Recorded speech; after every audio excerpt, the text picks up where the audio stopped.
Well, first of all, I want to thank Pat very much for organizing this meeting for a lot of reasons. Ben was, as you've heard, a very important person in psychoanalysis and at the White Institute, but he was also such a distinct individual in his own right. It really was more than a pleasure to be with him. Sometimes it was hell, so that's more than a pleasure.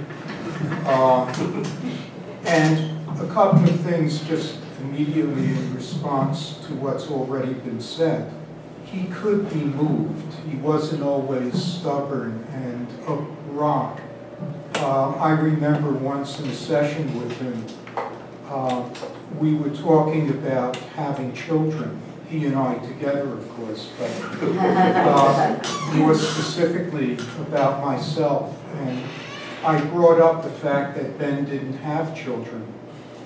And at the beginning of the following session, I came in the office and Ben was looking very down, slumped in his chair, and I knew immediately what was wrong. But since being somewhat of a hysteric, I practiced denial. I said, "What's the matter?" And he said, "Well, it isn't every day that a man gets to face that he doesn't have children." You know, he was deeply affected by that. Another thing about Ben, which I think is very important to say, is that in addition to fighting, and certainly there was a lot of that, I used to have arguments with him in my head, walking up and down Broadway. This was before the days of cell phones, so I would, say things out loud. So I really seemed crazy, and I owe it all to him. But he also could be very affirming of where you stood as a separate person, what you thought, believed, felt. And I think that should be underscored. I was in supervision with Levinson at the time, saw him for 1 year and wanted to continue with him the second year. But I brought it up with Levinson. Levinson wasn't that interested. I thought he didn't like me or wanted to move on to someone else. So I talked about it with Ben, and Ben said, "Why are you listening to him? Just tell him you want to be there for a second year." So we had a second year, and it was actually much better than the first. Levinson said that after 1 year, he didn't think he had that much to offer, but he didn't know what he was talking about.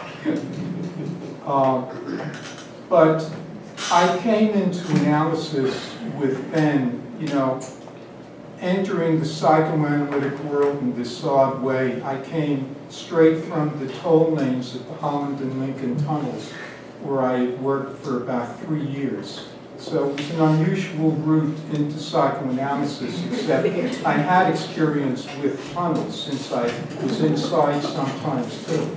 So here I was, this kind of crazy guy, relatively undisciplined, and Ben never challenged me about that. He never tried to get me to play the game. And one of the things that stood out for me about Ben is we talk a lot about walking the talk.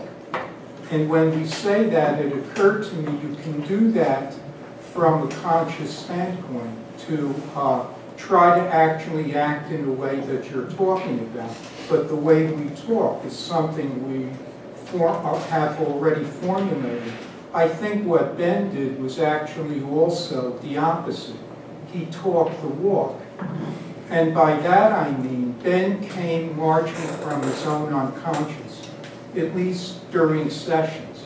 And to try to articulate and formulate what you're really experiencing and how you're behaving when you're influenced by your own unconscious is something quite different than if you're not, if you're already fairly well-behaved, thinking along linear and regular lines. So Ben did something that was really quite unique. In preparation for this meeting, something odd occurred to me. I thought of Ben as the consummate negentropic analyst, which, you would immediately know what I'm referring to. Negative entropy. Huh? Negative entropy. Yeah, like instead of things flying apart like an entropy with negentropy, things come together. And Ben liked to be part of the scene, as he said. He was right in the middle of connectivity of every size, shape, and description. When, we talk about how formal Ben was, how preachy he could be, there were two sides to Ben. He had his experience, then he tried to formulate it.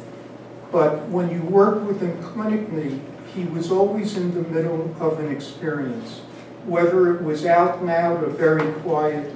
Sometimes from the couch, I'd turn around and look at him, and he seemed to be in a trance. Either he was sleeping, and it was my idealized transference that made me think he was deeply immersed, that he'd be sitting like this with his head down, like very absorbed in something. I did this a couple of times because I, wanted to verify my observation, and he was still like that.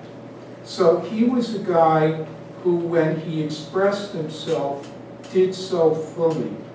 Now, a very important issue, of course, in the field these days is there an objective reality that's outside? Do we perceive it correctly? Do we interpret it? What's going on? I think for Ben, and Ben was extremely evocative in my own thinking and writing, I've really tried to come to grips with a lot of the ideas that, while not always having expressed them directly, they were right out there. And I think what happened with Ben, he was a true participant. He believed in psychic reality, one's personal psychic reality. And I think what he meant by that is not simply how you subjectively experience things, but the way you're changed by what you experience and how your participation with your own ideas affects that very experience. And part of the way the experience comes across is then also influenced by whether you express it or not, openly to the other, which he was most inclined to do, or inwardly to oneself. And for Ben, as an interpersonalist, and I think he was militantly anti-relational,